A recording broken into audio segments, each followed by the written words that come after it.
امام بخاری پر پوری امت نے کیسے یقین کیا ہوا ہے کہ جو احادیث کا علم انہوں نے ہم تک پہنچایا وہ درست ہے یا نہیں؟ امام بخاری کے اوپر تو یقین نہیں کیا ہوا صرف میرے بھائی، یہ پورا علم حدیث ہے، کسی ایک شخص کے اوپر نہیں کھڑا ہوا۔ اگر ایک شخص پہ کھڑا ہوتا تو دنیا میں صرف صحیح بخاری ہوتی، صحیح مسلم نہ ہوتی۔ ابو داؤد، ترمذی، نسائی، ابن ماجہ، آلموسٹ 300 کے قریب کتابیں ہیں، اور یہ سارے کے سارے جو امام ہیں وہ ایک دوسرے کو بھی مانتے ہیں۔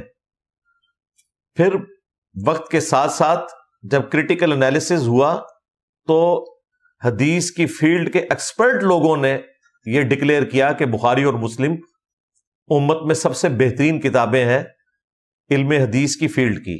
یہ امام بخاری، امام مسلم نے اپنے آپ کو نہیں ڈکلیئر کیا کہ ہم اس ریس میں دوڑ کے تو فرسٹ اور سیکنڈ پوزیشن پہ آ گئے ہیں، یہ ذہن میں رکھیے گا۔ یہ فیصلہ کئی سو سال بعد ہوا ہے، جس طرح نوبیل پرائز ایویں نہیں دے دیا جاتا، پوری محنت کے بعد الٹیمیٹلی لوگ ڈیسائیڈ کرتے ہیں۔ جس کو پرائز ملا ہوتا ہے اس نے نہیں ڈیسائیڈ کیا ہوتا کہ میں نوبیل پرائز دوں گا۔ اتنے لوگوں نے کارنامے کیے ہیں، نہیں نوبیل پرائز ملے، وہ ایک پوری ٹیم ہے جو ڈیسائیڈ کرتی ہے کہ اس کا اس لیول کے اوپر کنٹریبیوشن ہے، اس کے لیے پرائز بنتا ہے۔ لہذا امام بخاری، امام مسلم کو اس فیلڈ کے ایکسپرٹ کے لوگوں نے ڈکلیئر کیا، انہوں نے خود اپنے آپ کو نہیں کیا۔ رہا اعتماد والا معاملہ تو آپ کوئی چیز لے کے آئے ہیں جس کے اوپر آپ یہ بات کرتے ہیں، صرف ان کے اوپر اعتماد نہیں ہے، ایک ایک حدیث کی سینکڑوں اسناد موجود ہیں، اور کئی محدثین نے اپنی انڈیپینڈنٹ اسناد سے حدیثیں روایت کی ہیں، اور ساری کی ساری وہ روایتیں آپس میں بالمفہوم ایک ہی جگہ کے اوپر آ کر کھڑی ہوتی ہیں۔ اور سب سے بڑھ کر اللہ تعالیٰ نے یہ ذمہ داری لی ہے کہ کتاب اللہ کو محفوظ کرنا ہے۔ انا نحن نزلنا الذکر وانا لہ لحافظون۔ قرآن کو محفوظ کرنے میں سنت کا محفوظ ہونا لازمی ہے، یہ اس کا منطقی نتیجہ ہے۔ اگر قرآن یہ کہہ رہا ہے وَأَقِیمُوا الصَّلَاةَ وَلَا تَكُونُوا مِنَ الْمُشْرِكِينَ، نماز کو قائم کرنا اور مشرک نہ ہو جانا، تو اب نماز کے طریقے کو محفوظ کرنا بھی اللہ نے اپنے ذمہ کرم پہ لیا ہے، کیونکہ نماز کا طریقہ اگر محفوظ نہیں ہوگا تو نماز ہم کہاں سے پڑھیں گے؟ اور جب ہم نماز ہی نہیں پڑھیں گے تو قرآن تو کہہ رہے آپ مسلمان ہی نہیں ہو۔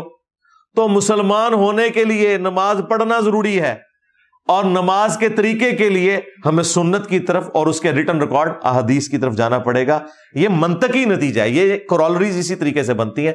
اس کے لیے آپ میری تفصیلاً ایک ویڈیو دیکھ لیں، غامدی صاحب سے متعلق 20 کوسچنز، ایک وہ ویڈیو ہے، دوسری ویڈیو ہے انٹروڈکشن آف حدیث، تیسری ویڈیو ہے صحیح مسلم کا مقدمہ، اور چوتھی ویڈیو ہے مشکات المصابیح کا تعارف۔ یا ویڈیوز دیکھیں، انشاءاللہ آپ کو ایک ایک چیز کلیئر ہوتی چلی جائے گی۔ الحمدللہ دوبارہ سے آپ کو ویل انوینٹ کرنے کی ضرورت نہیں ہے، یہ چیزیں بالکل اسٹیبلش ہیں۔ کل کو اگر آپ ہم سے یہ پوچھتے ہیں کہ یہ قرآن تو آپ کے سامنے نازل نہیں ہوا، آپ نے کس طرح یقین کر لیا ہے کہ یہ قرآن وہی ہے جو نبی الاسلام پہ نازل ہوا تھا؟ تو امت کے اجماع کے ذریعے ٹرانسفر ہوا ہے نسل در نسل، اور اللہ نے اس دین کی حفاظت کا ذمہ لیا ہے۔ آج بھی اگر پوری دنیا سے ریٹن ریکارڈ قرآن کا ختم کر دیا جائے پھر بھی قرآن ختم نہیں ہوگا۔ ملینز آف پیپل ہیں جن کے سینے میں قرآن ہے، آج بھی قرآن کی جو پروف ریڈنگ ہے وہ حافظ کرتا ہے۔ قرآن جو پرنٹ ہوتے ہیں نا، اس کے آخری صفحے پہ 5-6 حفاظ کے نام لکھے ہوتے ہیں کہ ہم نے حرف بہ حرف اسے پڑھا، اس میں کوئی غلطی نہیں ہے۔ تو پڑھا تو اس کو کنفرم کہاں سے کیا؟ کوئی اللہ تعالیٰ نے انہیں نسخہ دیا ہوا ہے جسے وہ کنفرم کرتے ہیں اپنی کرائمنگ سے، جو نبی الاسلام نے صحابہ کو سکھایا، صحابہ نے تابعین کو، تابعین نے تبع تابعین کو، اور یوں نسل در نسل وہ سلسلہ چلا اس طریقے سے۔ تو یہ معاملہ اتنا گمبھیر بنا کے جو پیش کرتے ہیں لوگ، ایسا نہیں ہے، بالکل سمپل ہے، ایک پورے کا پورا معاملہ اللہ تعالیٰ کی حفاظت میں چل رہا ہے الحمدللہ۔